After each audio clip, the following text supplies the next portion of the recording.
atop Wilder Mountain doubled. Overnight, it went from 5 to 10. And then in 47, more came, trailing cholera. We went away from there, never to return. The horses carry us, what remains. If Papa or Mama were here, I'd let them hold my broken heart. People stared. They hitched up next morning and drove through the small settlement on the western bank, a relatively new place. It had the feel of everyone being strangers, passing through to elsewhere. People stared, coldly detached as they watched the impressive teams and sturdy wagons pass them. Watch they did from a distance, with jealous eyes. Such teams were rarely seen outside of Pennsylvania or the eastern ports. None had yet been west. These horses were so big and kept such a strong pace that people stopped and stared when the hitches passed. Maggie looked out onto thin faces and wondered how many others were running from sickness, death, loss.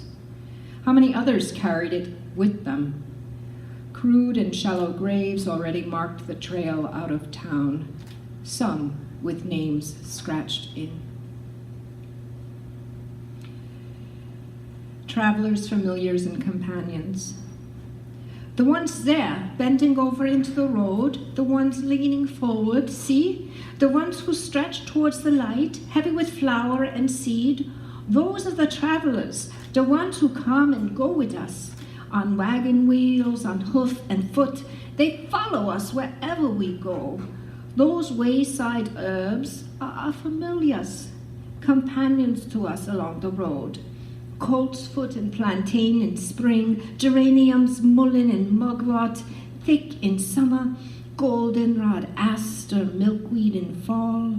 And further back, the bushes, the bramble, the berries, sumac, rosehips, wild grapes, cherry, plum, crabapple, and the trees, their twigs and barks will get us through the winter to spring.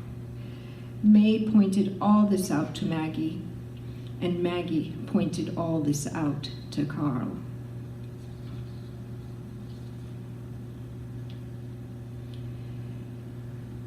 After she loses her colt in the flash flood of the river, she also loses everyone who's on the other wagon. Hers is the only wagon that survives, so she's traveling alone at this point with her horses. Sandhills. They traveled north and west over wide, teeming plains until prairie flowers began to thin, the grasses changed. There were no trees or thick shrubs in sight. In front and behind them, they saw nothing, a lot of nothing, more of nothing than she had ever seen. The wagon slowed in shifting sands, terrain changing to slopes and shallows, then sandhills that rose up on either side of them. She switched to a hitch of 6 horses in pairs so she could pull through a narrow, sandy gorge. Maggie rode high up on the wagon seat now to try to see ahead, her knuckles white with holding the jerking lines. She squinted through wind and dust. The earth disappeared suddenly under sand, abruptly shifting. Maggie had no idea how far ahead the sand drifted. The horses pulled on against the challenge.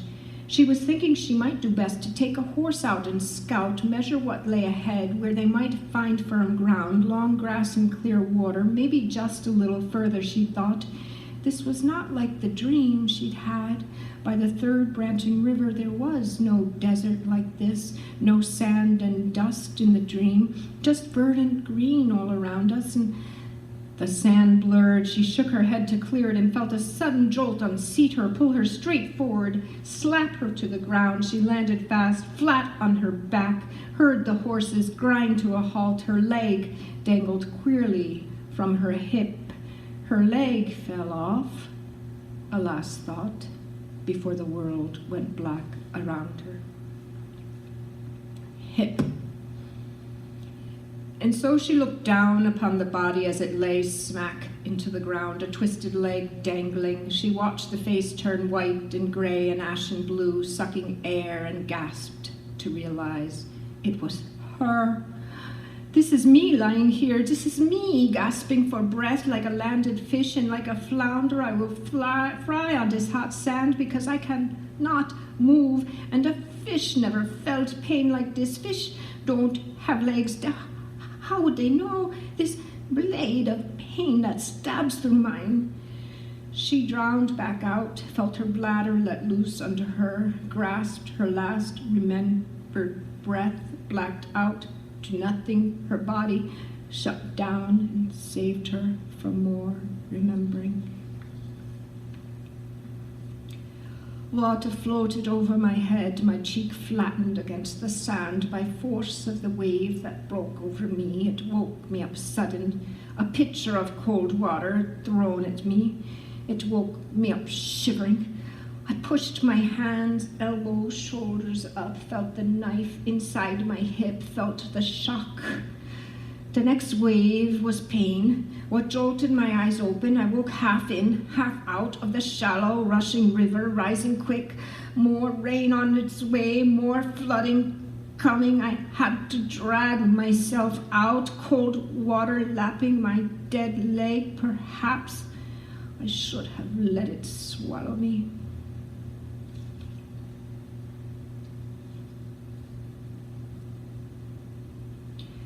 Within reach. All that she normally reached out to, touched, were well beyond her fingertips. The horses were forced out of reach, the comfort of their black coats and wide ears, the warm air of their breath on her neck, the feel of their steady pace beneath her, all out of reach. The plants, too. It was more than she could do to bend to them. She could not walk. Only their perfumes and scents reached her, teased her. She could not run her hands over wide shoulders, rough bark, or soft grass. She could not taste a fresh fruit or flower, climb a tree, or even a boulder. Could not bend down, could not reach up, could not pick a berry, never mind a heavy hoof. She stared out of the wagon, stared as if a real wall of glass separated her from the world. It was all there. Nothing had changed except the fact that she could not reach it, and this made her feel a surge of helplessness like high tide. This is not forever. I will stand, I will take a step, and then another. I will walk and bend and sit on the ground again. I will ride. This will pass, and so until, I must use my eyes to walk. I must use my eyes to touch. I must soak things in. I must use my skin to feel things that my fingertips cannot. I will feel the wind. I will drink air and sun with my skin. I will breathe. And when I stand, I will uncurl my thirsty toes, soak up the earth with the soles of my feet.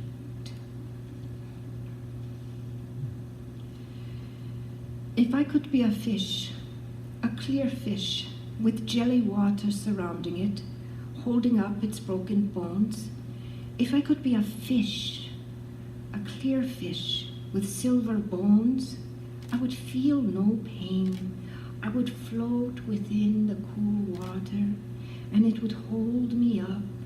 My bones, broken or not, it would hold me up.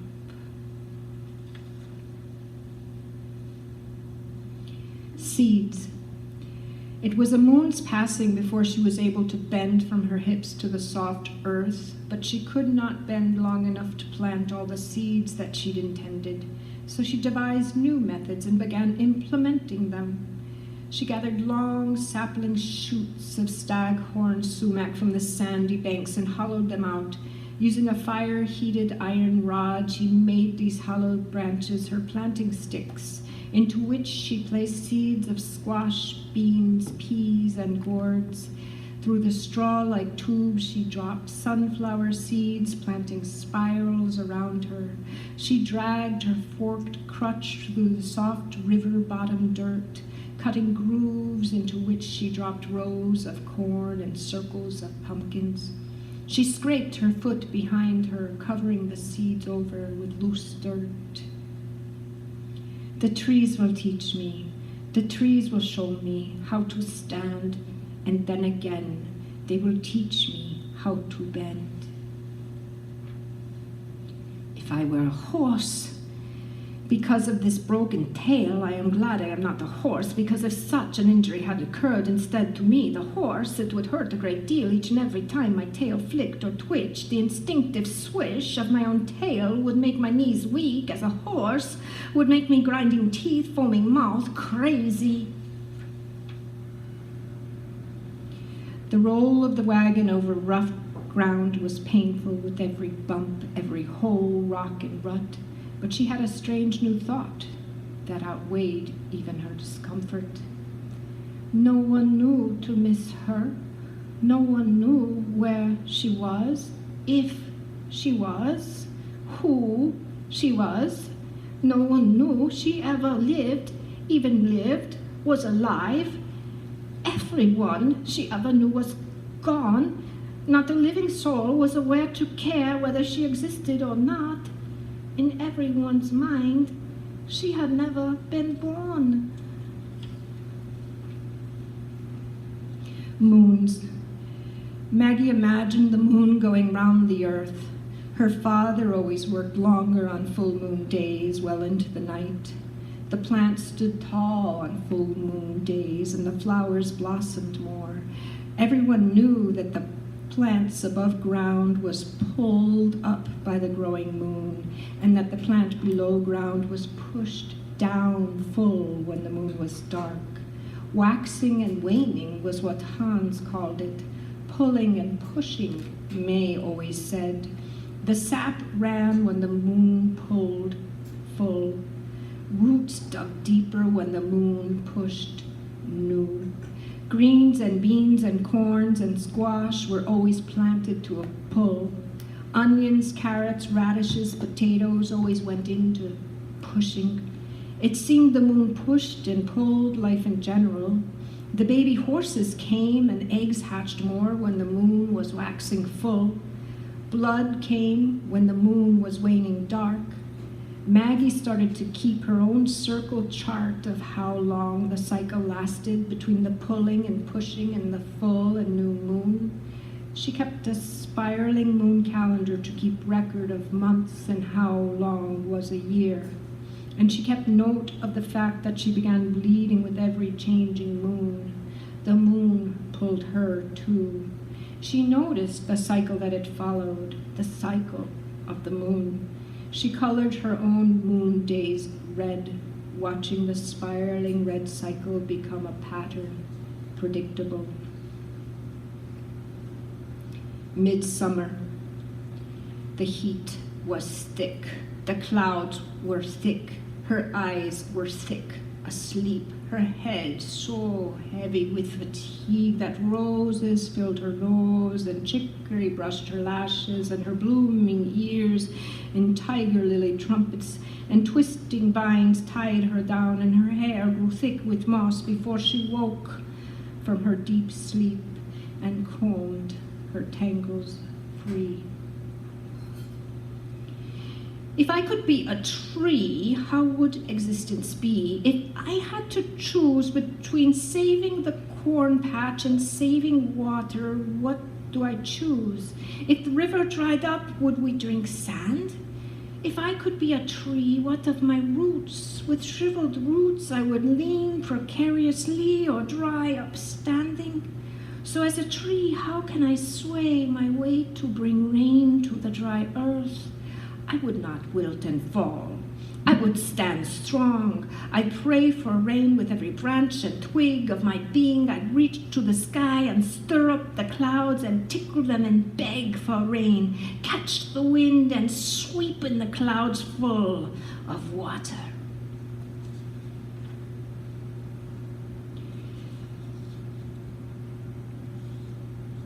The seed.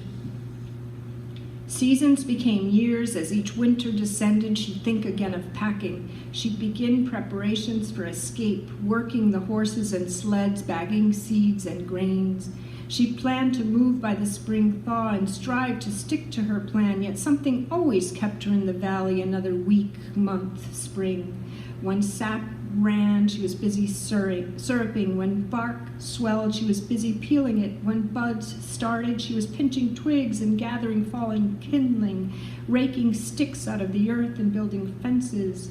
When it started to green, it was hard to imagine leaving all she'd already planted and watched grow, from miraculous seedling to mature, bounteous garden.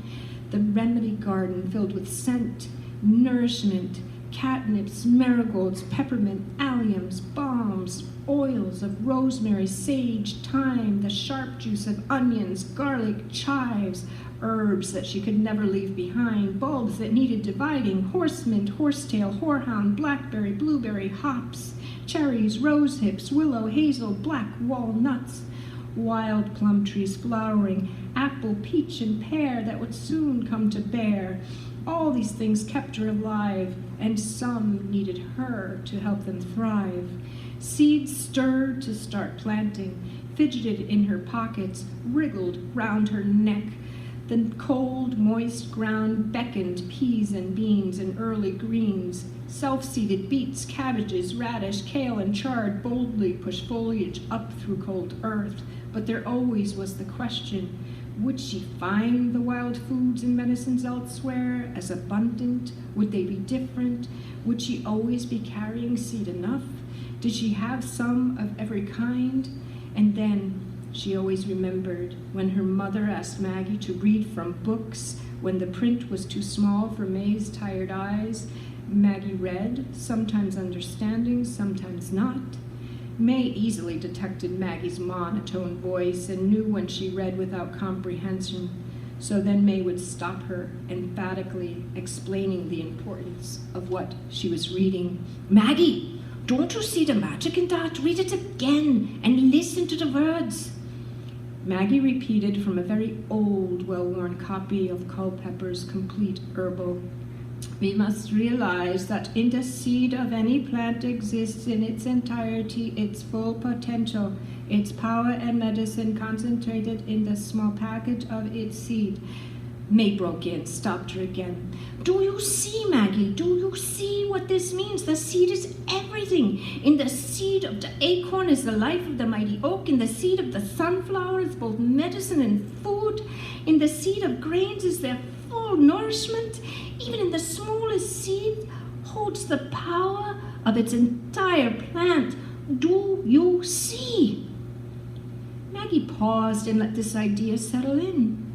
Then, like a seed itself, it slowly put forth a taproot, burrowed into her thoughts, took hold and grew. She could see how the first tender leaves unfurled, how the fragile stem built upon itself into a solid trunk, transforming thin green skin to thick bark, how buds opened sweet and odorous flowers, stamens, pistils, pollination, and then finally again, the seed. The seed, planted in her mind, growing strong and true, now realized, undeniable. The seed. "Yes, Mama," she smiled. "I see." And so Maggie excitedly carried the lesson further, grabbing pokes and pouches and seeds off the shelf. "You see, Maggie, we always save the seed of everything, every medicine we know, every plant that helps us live. And Maggie, we can infuse some of the most powerful medicines from the smallest of seeds. And no matter whatever might befall the plants, the gardens, farm, earth, or sky, from one season or year to the next, we would still have in our hands the promise of the seed." Maggie emptied a poke of calendula seeds into her open hand and regarded its golden treasure.